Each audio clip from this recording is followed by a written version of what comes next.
Bien amigos, ahora estamos con el candidato Nano Guerra de Solidaridad Nacional para hablar de su situación en el proceso electoral, sus planes de gobierno y preguntarle por qué los peruanos tendrían que votar por Nano Guerra. Buenas, señor Nano Guerra, ¿cómo ¿Qué está? tal, Víctor Andrés? Gracias por la invitación.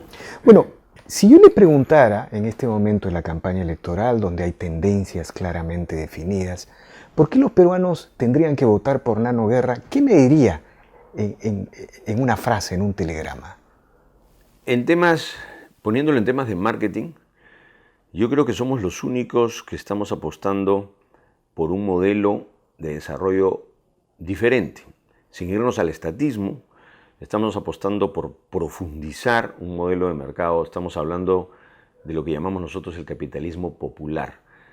Tener un país con más propietarios, con más gente empoderada, con más gente haciendo negocios, es algo que no está proponiendo ni los que encabezan las encuestas, ni las propuestas populistas de izquierda y de neoizquierda de Verónica Mendoza y de Barnechea, ¿no? ¿Se puede decir entonces que Nano Guerra es un defensor del actual modelo económico, un reformador actual del modelo económico? Yo diría que somos más reformadores y críticos. Este modelo económico sirvió, fue útil, nos abrió las puertas a las inversiones, trajo periodos de estabilidad y de crecimiento. Pero yo soy un convencido de que si esto no se abre más, si nosotros no convertimos realmente este modelo en un modelo de mercado, de verdad, que tengan opciones varios, muchos y no pocos, lo que vamos a terminar es teniendo el peligro del populismo.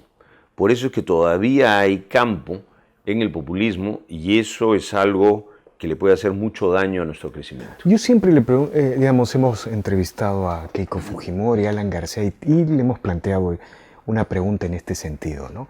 El contexto internacional hoy es adverso, los precios de los commodities están bajando, no podemos volver a crecer a tasas altas para seguir reduciendo pobreza si no hay reformas. Y una gran reforma es el tema laboral, los altos costos laborales que tienen que pagar las empresas y que explica la informalidad. En el empleo, por ejemplo, más del 70-75% de la población empleada es informal. Nano Guerra tiene una propuesta en este terreno. Sí, y clara como es mi estilo y ha sido mi estilo durante toda esta campaña. Yo calculo que Keiko y Alan y otros, a los que le preguntarán, te van a decir sí, pero no, no, pero sí. Cuando uno ve y sabe que la mayoría en el Perú emprende y tiene sus propios negocios, lo que sabe es que la gente quiere tener una carga laboral que no le impida crecer. Y desde ese punto de vista nosotros creemos que tiene que haber flexibilidad laboral, sobre todo hacia la mediana y gran empresa. La pequeña y microempresa tiene que tener un régimen especial de mayor protección, tanto tributario como laboral. Y la mayor exigencia debe estar para mí en la gran empresa. Ahí hay una diferenciación, me dirás tú, sí. Yo creo que hay que hacer diferenciación, no podemos tratar a todos de manera igual. La democracia ahí se trata igual a los iguales y diferente a los diferentes, decía Aristóteles. Y los diferentes son la pequeña y microempresa, donde debería haber más flexibilidad laboral y donde, por ejemplo, no debería haber un sueldo mínimo. En la gran empresa también debe haber flexibilidad laboral, pero podríamos ponerles más ojo y más observación y sí podríamos establecerle un sueldo mínimo. Pero flexibilizar las leyes en general hay que hacerlo. Y la gente en el Perú no es que quiera aferrarse a una estabilidad laboral, porque además le quedan muy pocos. Muy pocos en el Perú son los que tienen una CTS y un sueldo que los proteja. Y además el mundo está yendo a la flexibilización. Francia acaba de reformar unas legislaciones más proteccionistas, las está reformando. En España, en Suecia, en Finlandia, en todos los países para enfrentar el problema del desempleo se está haciendo. Pero además, la cuarta revolución industrial que se nos viene, que es movilidad, ¿no?, en el tiempo y en el espacio al mismo tiempo, en el tema laboral. ¿Cómo se puede sostener con un régimen laboral con tantos sobrecostos, ¿no? Exactamente, con una legislación laboral además de que mira el pasado. Es una legislación laboral que se sostiene sobre un principio, doctor Andrés, que es que el empleador es alguien que quiere o puede abusar del empleado. Y en nuestro país el empleador es hermano del empleado. Los dos han hecho juntos el negocio. Entonces, estos principios del derecho laboral hay que volverlos a ver, hay que volverlos a revisar para nuestra realidad. La realidad es que en el Perú los negocios son familiares y muchos te dirán, como te lo dicen, oiga, yo no estoy preocupado porque usted me dé la gran protección frente a mi hermano, mi papá, que es el que me está empleando. Lo que yo quiero, Estado, más que me protejas, es que protejas mi negocio, que me cobres menos impuestos, que me des seguridad. Eso no significa que uno va a abandonar a los trabajadores, al maltrato. Pero la gente en nuestro país, si tú le dices, ¿qué escoges? Tener una empresa productiva y tus derechos irán avanzando poco a poco, o tu total protección de derechos y con una empresa que no dé la producción, que es tu propia empresa, yo estoy seguro que la que escogerán primero. Ahora, en el Perú la informalidad no solamente es un fenómeno del empleo, sino es un fenómeno ya social. Estamos hablando de una informalidad económica, social. También hay una informalidad política. Los especialistas dicen 30% formales y 70% informales. Otros señalan un Perú formal y otro Perú informal. Un Perú real, ¿no? En fin, cosas de ese tipo, ¿no? ¿Qué más tenemos que hacer para cambiar esta existencia de dos sociedades en el Perú? Hay el tema tributario, hay la reforma política. Nano Guerra tiene una aproximación sobre el tema. Yo creo que más tenemos que hacer es qué debemos hacer, porque yo creo que no se han hecho las cosas correctas. Lo primero que hay que hacer, a mi entender, es comprender a ese Perú informal, agradecerle a ese Perú informal su existencia, su pujanza, su fuerza, pedirle disculpas y decirles: yo como Estado en muchos casos te arrinconé, te dejé solo, en otros casos cuando no te entendía te declaré ilegal, ¿no? Porque es fácil decir la minería ilegal, la tela ilegal, pero hay que comprender el esfuerzo de familias que están atrás, que lo que no desean es ser ilegales. Ellos no se levantan y dicen quiero estar en la ilegalidad, lo que dicen es quiero sobrevivir sin asaltar a otros, sin matar a otros, tratando de hacer una actividad productiva. Entonces primero hay que comprenderlo. Si no lo comprendes, no lo puedes atacar. Lo segundo es que hay que desburocratizar todas nuestras instituciones, porque formalizarse no solamente es caro, es difícil, es incomprensible. La formalización tributaria tiene que ser mucho más barata, tenemos que tener impuestos bajos, de verdad bajos, como los tiene el sudeste asiático. En el sudeste asiático el IGB está por el 10%, 11%, y acá nos han hecho creer que no se pueden bajar los impuestos porque tenemos un Estado tributarista, ogro, que quiere recursos para que los políticos digan que te resuelven la vida. Hay que dejarle el dinero a la gente. La gente sabe lo que hacer con el dinero. Pero también está el tema de trámites. Y en el tema de trámites hay que ser audaces. Y ser audaces es, oiga, usted se quiere formalizar, acá tiene su declaración jurada. En 2 días usted está generando riqueza. Porque lo que hacemos es justificar la existencia de una burocracia adorada en SUNAT y en otras instituciones. Defensa Civil le hace la vida imposible a cualquiera que quiera emprender aquí. Si Defensa Civil, con los estándares que tienen, se fuera a París, le quitaría la licencia de restaurante al 80% de los restaurantes del centro histórico de París, donde tú tienes que bajar una escalera de caracol y estás bajo un edificio antiguo. Eso es lo que hay que hacer. Bueno, hay otro tema vinculado a la economía y al modelo, el tema de la diversificación. Se ha puesto de moda en esta campaña electoral. Bueno, la preocupación viene porque los precios de los commodities están bajando y es evidente, la economía peruana sigue dependiendo de la exportación de minerales. Entonces, algunos proponen desde cambiar el modelo económico hasta continuar o profundizar con reformas en la actual. ¿Qué propone Nano Guerra sobre este tema? Sí, bueno, en primer lugar, hay que tomar en cuenta lo siguiente. Nuestro país ha sido un país que ha tenido minerales y que los tendrá. Y un país que no tiene un recurso y no lo aprovecha, está haciendo una muy mala jugada estratégica. Lo que yo creo que ha sucedido es que en los momentos en que tuvimos solamente minerales, nuestros políticos no tuvieron la visión de estadistas de decir, este es el momento para iniciar una diversificación productiva y comenzar a buscar agroexportación, turismo, por ejemplo, que nos podrían dar más puntos en el PBI. Lo tercero es que la minería es importante, pero no representa la gran torta del PBI en nuestro país. Yo siempre lo digo. La minería en su mejor momento, Víctor Andrés, ha sido 14% del PBI. Y la pequeña, mediana y microempresa, chiquita, solita, representa el 45% del PBI. Si tuviésemos un directorio de 10, un director sería de minería y 4 serían de pequeña, mediana y microempresa.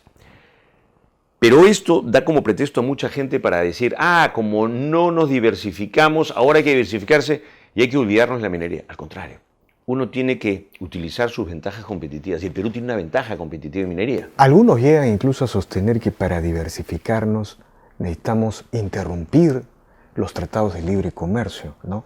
Lo que ellos se olvidan es que para exportar minerales tú no necesitas un TLC, pero para exportar manufactura o valor agregado, industria sí necesitas. Sí te necesitas TLC. Entonces llegan a plantear hasta este tipo de cosas, ¿no? Es que ese es el pretexto, ¿no? Vamos a plantear esto, vamos a plantear la revisión de los contratos de gas, etcétera, que es nuevamente el mismo lenguaje clásico de prometer cosas que no van a hacer. Yo te aseguro que no lo van a hacer. Yo te aseguro que lo que dice Barnechea no lo va a cumplir. Y eso es algo que tenemos que darnos cuenta los peruanos de una vez, que son propuestas populistas, impracticables y demagógicas. Lo que sí tenemos que hacer es apostar por la diversificación productiva sin pelearnos y sin decir, oye, acá la minería, ahora los precios de los metales están bajos, ojalá suban. Pero mientras tanto sí podemos apostar. ¿Yo por qué apostaría? Apostaría claramente por turismo. Turismo nos puede dar 2 o 3 puntos del PBI, más, ¿no es cierto? Y apostaría por agroindustria. Tenemos una producción importante, interesante y que hay que aplicar modelos empresariales modernos en sierra y en selva. Y ahí podríamos tener 3 o 4 puntos de PBI. Sumados podrían ser 6 o 7 puntos más. Conga y Tía María, ¿deben salir? ¿Cómo deben salir? ¿Qué debemos hacer? Conga va o no va, ¿no es cierto? Y esa es la clásica dicotomía en la que te enfrentan. Se te dice va o no va, con lo cual tienes que tener 2 posiciones. Yo lo que he dicho es, no se trata de va o no va, se trata de ver cómo va. Y ese es un compromiso que tiene que tener un presidente de la República. Yo he lanzado este compromiso que le he llamado el arbitraje presidencial. Yo como presidente de la República le propondría al país sacar adelante estos 10 o 12 proyectos y jugárnosla porque salgan estos 10 o 12 proyectos, entre los cuales puede estar Conga o no. Pero yo sí creo que son proyectos importantes, proyectos mineros que pueden representar unos 25.000 millones de dólares y conversar con las comunidades. Pero eso lo tiene que ser el presidente. No puedes enviar a otro porque son proyectos de esa magnitud. Y allí se verá quiénes están en contra de lo que el presidente, como gran inversión, quiere hacer o los que están a favor de ese desarrollo. Pero eso no lo puedes delegar al señor Guaro, no lo puedes delegar al ministro Pulgar Vidal. No, eso lo hace el presidente de la República. Como lo han hecho en otros países los presidentes que van y dicen vamos a sacar adelante estos proyectos. Desde ese punto de vista, yo creo que lo que hay que hacer es ver cómo pueden ir, cómo puede ir Tía María, cómo puede ir Conga. Ambos sitios son sitios que conozco, que he ido, que he estado. Y no he ido de campaña, ¿no? Como ha ido Guzmán, ¿no es cierto? Que al final dice, no, y al final comenzó a decir, sí, ya, si quieren ustedes, no va. No se trata de eso. Pero también se trata de conversar con la gente de las comunidades y si en algunos casos las comunidades no quieren que vayan, que se lo digan a todo el país. Digan, no queremos que estos 4.000 millones de dólares entren al Perú. Porque no es un debate que corresponde solamente a la gente de la localidad. Hay que darle muchísima importancia, pero corresponde a todo el país hacer. Las elecciones actuales son las más accidentadas de las recientes elecciones post-Fujimori, ¿no? Ni en la elección del presidente Toledo, ni en el de García, ni en el de Humala hubo tantos embrollos procesales, esta demora innecesaria en resolver la candidatura de Guzmán. ¿Usted cree que se ha ensombrecido el proceso electoral como afirman, por ejemplo, los seguidores de Guzmán en este momento? Yo sí creo que se ha ensombrecido, pero lo ha ensombrecido Guzmán. El gran responsable de este gran daño a nuestra institucionalidad no es el jurado de elecciones, que pudo ser más rápido, que podría tener otras normas, que hay que revisarlas. Pero el gran responsable es Guzmán.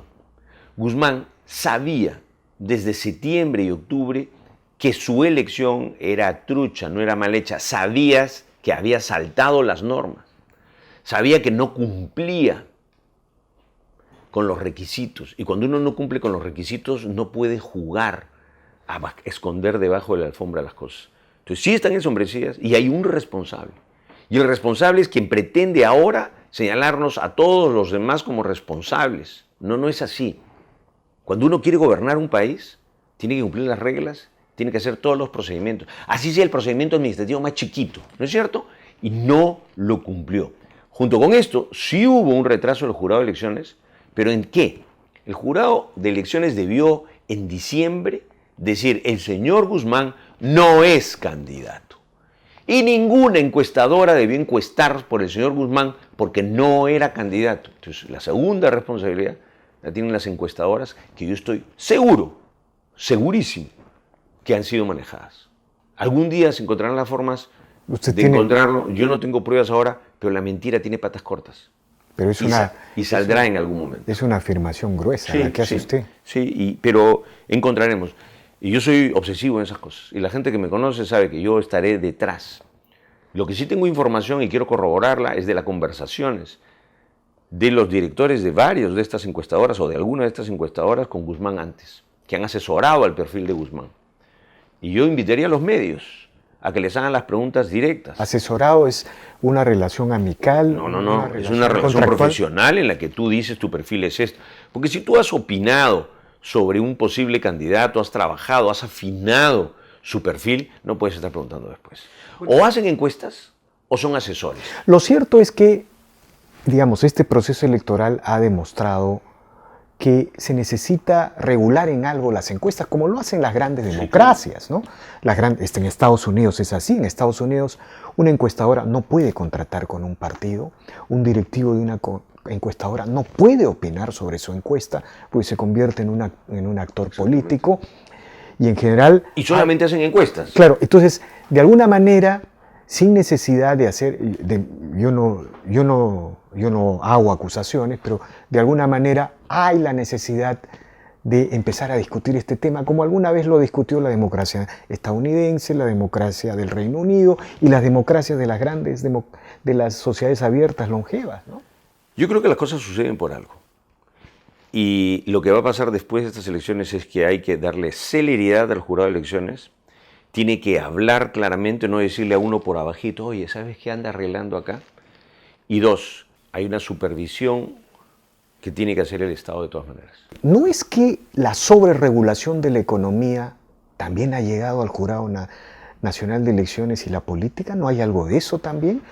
Hay algo, es una verdad también, parte de la verdad, ¿no? Sí, es el espíritu sobreregulador. Es el espíritu de tener instituciones que no son inclusivas.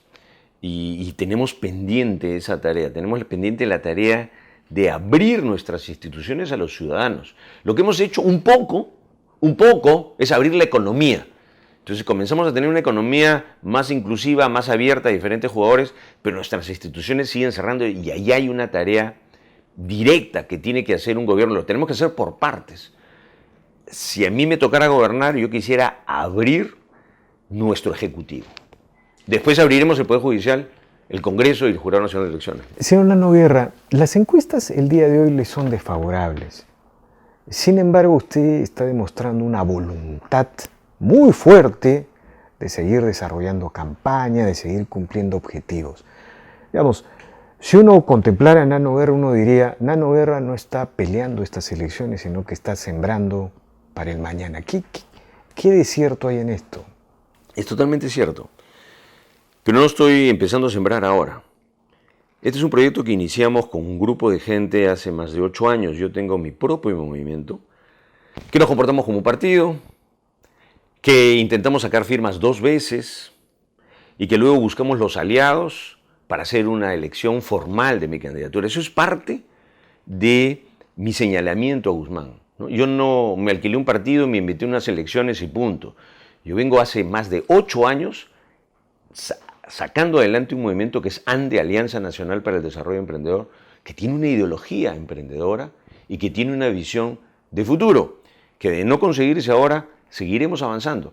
No sé si conmigo, porque parte de la nueva visión de hacer política es dejar pues de creerse que uno es un iluminado, que sea un grupo de gente con una visión. Lo que me está diciendo usted, señor Nano Guerra, es que cuando usted acepta la candidatura de Solidaridad Nacional, no es que se trata de una decisión personal, sino es una alianza de un grupo, de una colectividad con Solidaridad Nacional. ¿Hay algo de eso? Sí, bueno, está Solidaridad Nacional, está UPP, que es el partido por el que yo llego invitado. Mi padre fue fundador de UPP, con don Javier Pérez de Cuellar, Alfonso Grados. Pero además el colectivo que yo tengo y que además lo ha sabido siempre Solidaridad Nacional, no es un colectivo que está inscrito, pero que se comporta como tal. ANDE tiene una comisión política a la que yo consulto siempre durante todas estas elecciones. Tenemos una dirección nacional, tenemos bases, tenemos candidatos dentro de las listas propios de ANDE y tenemos un proyecto. Yo no llego a la política por ambiciones personales, sino por decisión, por reflexión ideológica. Yo creo en la política ideológica.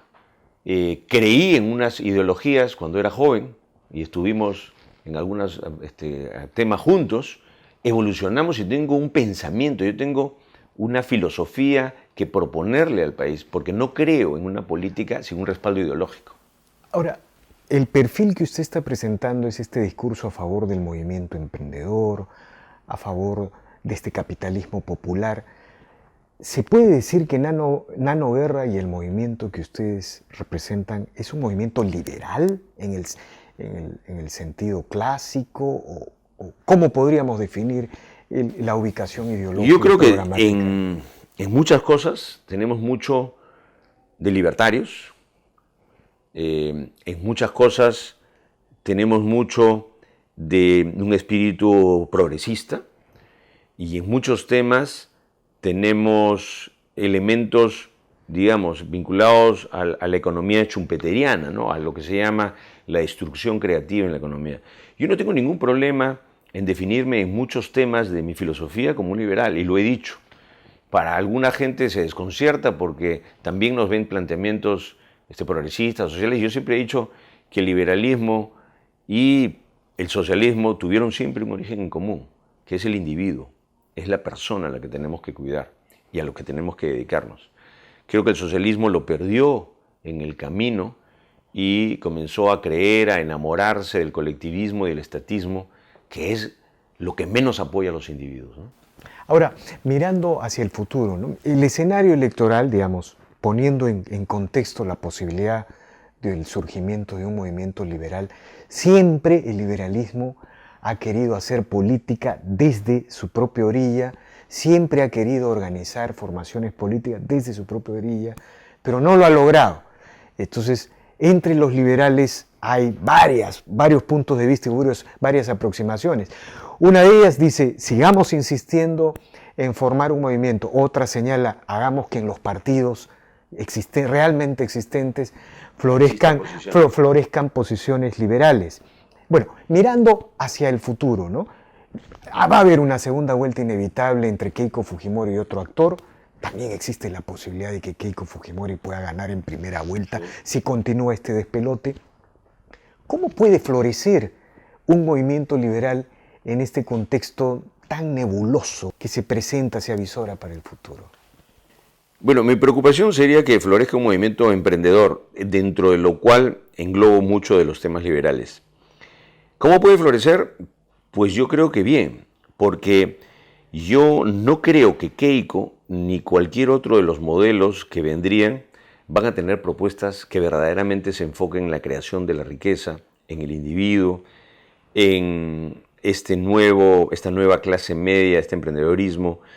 Y yo lo que creo es que la visión tanto de Keiko como de Alan García, PPK, Barnechea, no tienen en lo absoluto una idea de cómo se genera la riqueza. Creo que son visiones oligopólicas, creo que son versiones mercantilistas que van a favorecer a unos pocos. Y eso le va a hacer mucho daño a las posiciones que planteamos la creación de riqueza desde las personas, porque pueden florecer las otras posiciones que son más bien estatistas, como la de Verónica Mendoza, que no tiene ni idea de cómo se genera riqueza, y para ella la pequeña empresa es buena, pero cuando va creciendo en algún momento se vuelve mala, no lo entiendo, y las posiciones populistas como las de Barnechea, ¿no? Que es un regreso al belaundismo de los 80. Ahora, estos actores que usted señala, ¿no? Barnechea, Verónica Mendoza, Antes Guzmán, han sido beneficiados por una juventud, por un electorado muy joven que aparentemente busca con el apoyo a ellos expresar su crítica al establishment.